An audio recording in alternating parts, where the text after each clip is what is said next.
The inhabitants of the archipelago had quite a range of ideas about who ultimately would come to save them. But even their gloomiest pessimists could never have imagined they'd be pinning all their hopes on a ridiculous old man.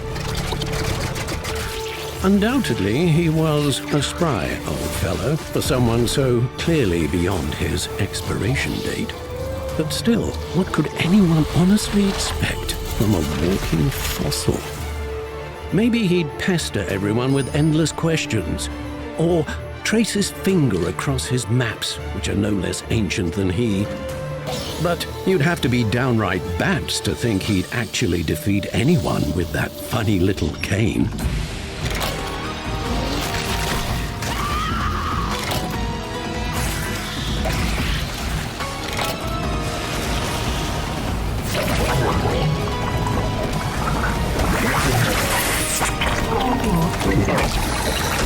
Of course, one can blindly hope that certain creatures might rather choose to withdraw, if only out of immense respect for the age-old wisdom of the venerable reanimated museum exhibit.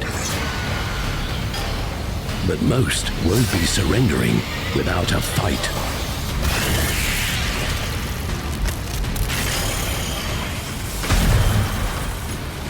On the other hand, isn't that how every ancient geezer recounts the story of his life? Dramatic, fantastic, as if every trivial excursion were transformed into a series of trials, and every new day brought inevitable pain?